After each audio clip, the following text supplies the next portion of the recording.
Hello students, in this lecture I am going to explain you about computer organizations. Now let's start with the definition of computer. Computer is nothing but it is an electronic device which takes the input, process it, do some calculations and generates the output. To perform all these tasks, it required some software and hardware. The combination of hardware and software will do our job.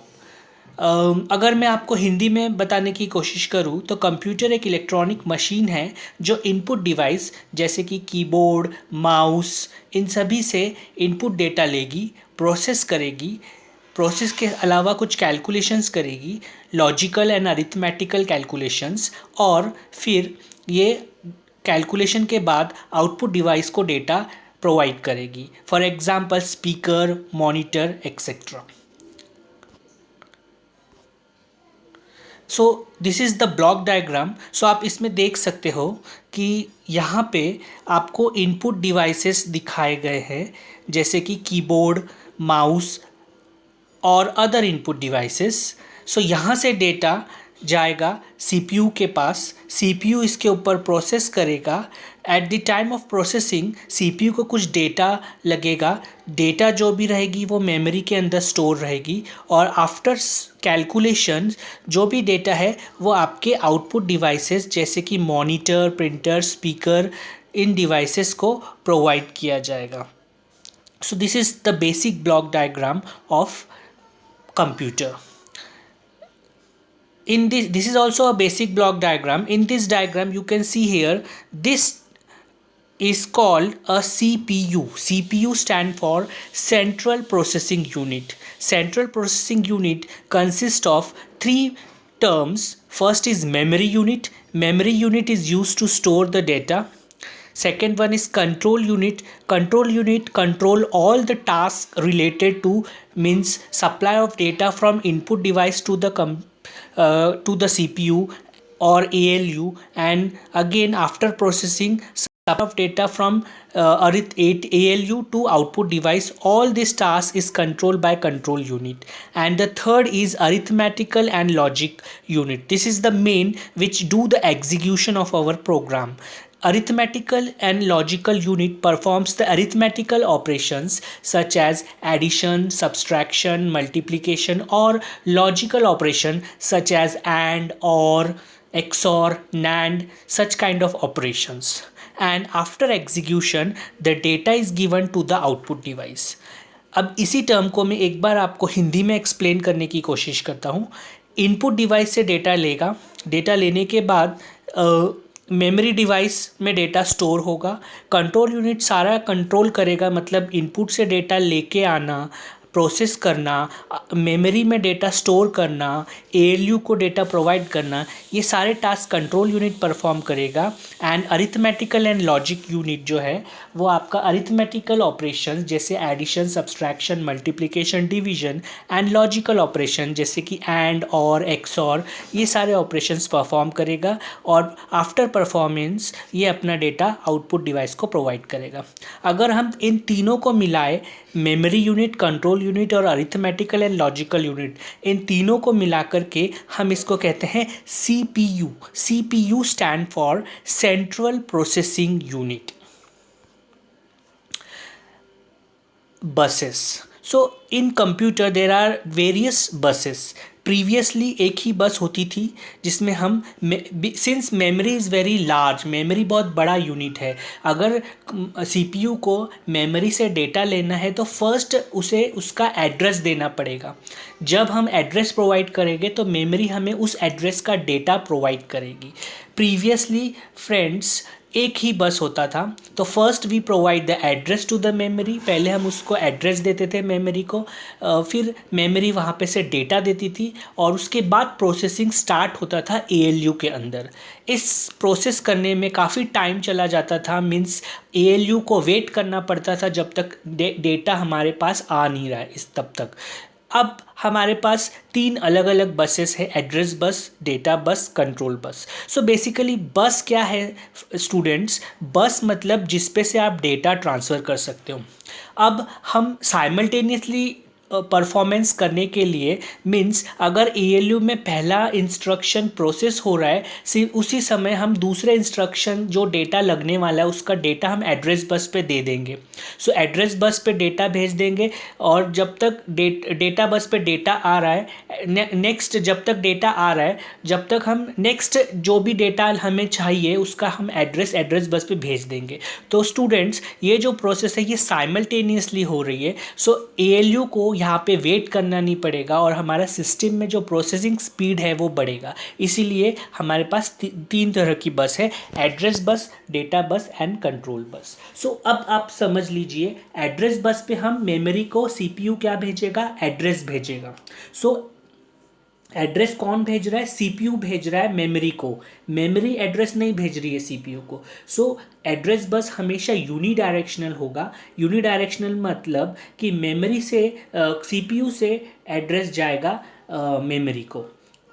Next आता है data bus. अब data bus जो होती है वो bye directional होती है because memory से डेटा हम लेते हैं, प्रोसेस करने के बाद CPU वापस मेमोरी में ले जाके डेटा स्टोर कर देता है। सो डेटा बस कैरीज डेटा, और डेटा बस जब भी डेटा कैरी करेगा तो डेटा बाय डायरेक्शनल होगा। मीन्स डेटा मेमोरी में से भी आ सकता है CPU को और CPU से भी मेमोरी को जा सकता है। और जो थर्ड बस है वो कंट्रोल बस है। Control bus timing related task control करती है। ये सारे ऑपरेशंस कंट्रोल सिग्नल्स, वेदर हमें रीड करना है डेटा, राइट करना है मेमोरी में डेटा, ये जो कंट्रोल सिग्नल्स है ये कंट्रोल बस कैरी आउट करेगी। Next is memory. So memory is the main storage device जिसके अंदर आप डेटा स्टोर करते हो। आपने डिजिटल इलेक्ट्रॉनिक्स में ऑलरेडी पढ़ा हुआ है कि the basic is a flip flop. Flip flop एक बिट स्टोर करता है, एक बिट बाइनरी नंबर आइदर 1 और 0। ग्रुप ऑफ फ्लिप फ्लॉप से रजिस्टर्स बनते हैं और register for example 8 flip flop को जोड़ करके 8 बिट रजिस्टर बना, तो ऐसे नंबर ऑफ रजिस्टर्स को मिलाकर के क्या बनता है, मेमोरी। और मेमोरी के अंदर हम बहुत सारा डेटा क्या कर सकते हैं, स्टोर कर सकते हैं। So memory is a basically a storage device. अगर हम कंप्यूटर मेमोरी की बात करें तो मेमोरी के टाइप्स आपको दिए गए हैं, प्राइमरी एंड सेकेंडरी। प्राइमरी में ROM, RAM. ROM stand for read only memory and RAM stand for random access memory. Read only memory means we can only read the content of from that memory, we cannot write। मतलब हम उस रोम के अंदर data read कर सकते हैं जो already stored है। तो जनरली रोम मेमोरी परमानेंट डेटा स्टोर करने के लिए यूज़ की जाती है, जबकि RAM memory temporary data store करने के लिए यूज़ की जाती है। रैम वोलाटाइल है। वोलाटाइल मीन्स जब तक पावर सप्लाई करेंगे रैम को तब तक उसमें डेटा रहेगा, जैसे ही पावर हमने ऑफ कर दिया तो अगर हमने डेटा सेव नहीं किया तो डेटा लॉस हो जाएगा। आप देखते हो, आप हर बार कंप्यूटर में जो भी डेटा प्रोसेसिंग करते हो अगर आपने सेव नहीं किया और पावर कट हो गया तो डेटा लॉस। तो ऐसे मेमोरीज को हम बोलते हैं वोलाटाइल मेमोरी। तो रैम एक वोलाटाइल मेमोरी है, जबकि रोम जो है वो नॉन वोलाटाइल है, मीन्स डेटा उसमें परमानेंटली स्टोर होता है।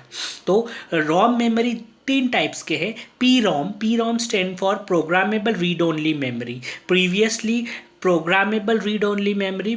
EEPROM erasable programmable read only memory and EEPROM electrically erasable programmable read only memory। सो ये जो तीन टाइप्स के रोम हैं, तो पी रोम मतलब इसमें प्रोग्रामेबल रीड ओनली मेमोरी, मतलब हम उसमें डेटा प्रोग्राम कर सकते थे, but it is a one time programmable. एक बार हमने उसमें प्रोग्राम कर दिया तो हम डेटा इरेज नहीं कर सकते थे। अगर आपको नया डेटा डालना है तो आपको नया रोम यूज़ करना पड़ेगा। उसके बाद मार्केट में आया EEPROM। EEPROM stand for erasable programmable read only memory, means we can erase the program from EEPROM, but EEPROM में डेटा इरेज करने के लिए आपको UV rays, ultraviolet rays use करनी पड़ती थी, और काफ़ी देर तक UV रेज जब हम IC के ऊपर इंसर्ट करेंगे तो बहुत थोड़ा ही डेटा उसमें से डिलीट होगा। So it is not convenient. So market में बाद में आया EEPROM, EEPROM जिसको हम E2PROM भी कहते हैं, जिसको हम इलेक्ट्रिकल पल्स अप्लाई करके डेटा इरेज कर सकते हैं। सो this is about primary memory जो कंप्यूटर के अंदर यूज़ की जाती है।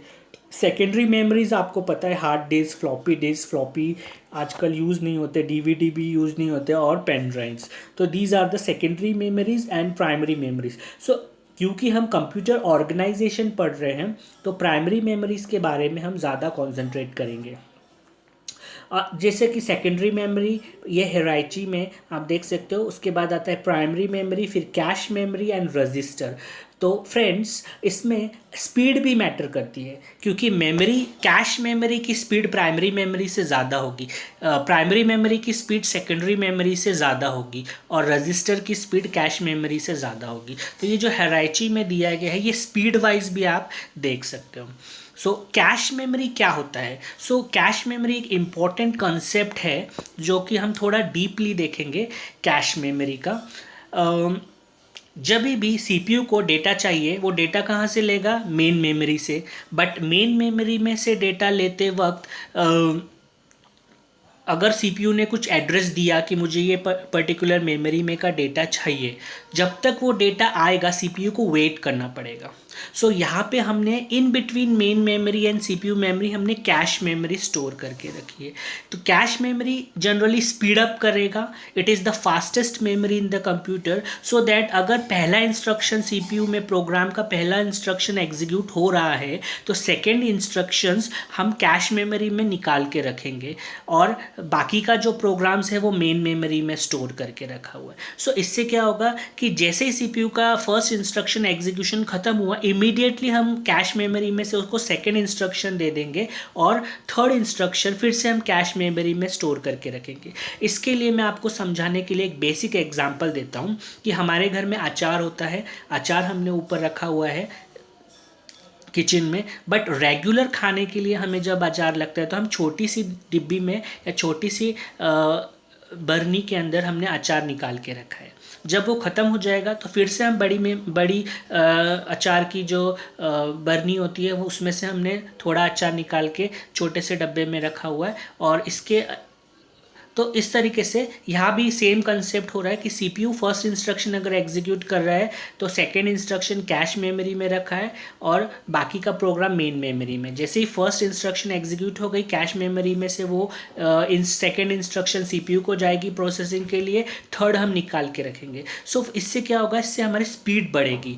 आगे की कुछ लेक्चर्स में मैं आपको बताऊँगा कैश के भी टाइप्स होते हैं, L1 cash, L2 cash and L3 cash. तो कैश मेमोरी एक लिमिटेड मेमोरी होती है, ये ज़्यादा अमाउंट में नहीं होती है, बट कैश मेमोरी का मेन यूज़ क्या है कि it speed ups the processing. जो आपकी प्रोसेसिंग स्पीड है वो बढ़ाने के लिए हमने कैश मेमोरी यूज़ की है। और जैसा कि मैंने आपको पिछले हिराइची में बताया कि कैश मेमोरी की स्पीड ज़्यादा है as compare to primary and secondary memory. यहाँ भी आपको एक कंप्यूटर का दिखाया हुआ है स्ट्रक्चर, आप देख सकते हैं। ये सीपीयू है, इसको प्रोसेसिंग के लिए डेटा लगेगा। आपका डेटा किस में होगा? सेकेंडरी मेमोरी में। तो सेकेंडरी मेमोरी में से हम पहले डेटा निकाल के रखेंगे प्राइमरी मेमोरी में, प्राइमरी मेमोरी में से हम थोड़ा डेटा निकाल के रखेंगे कैश मेमोरी में, और कैश मेमोरी में से डेटा कहाँ पे जाएगा? सीपीयू में। सो ये साइकिल के थ्रू ही डेटा आपका ट्रांसफ़र होगा कंप्यूटर के अंदर। That's it in this lecture. Next lecture में मैं आपको इंटरप्ट्स के बारे में बताऊंगा।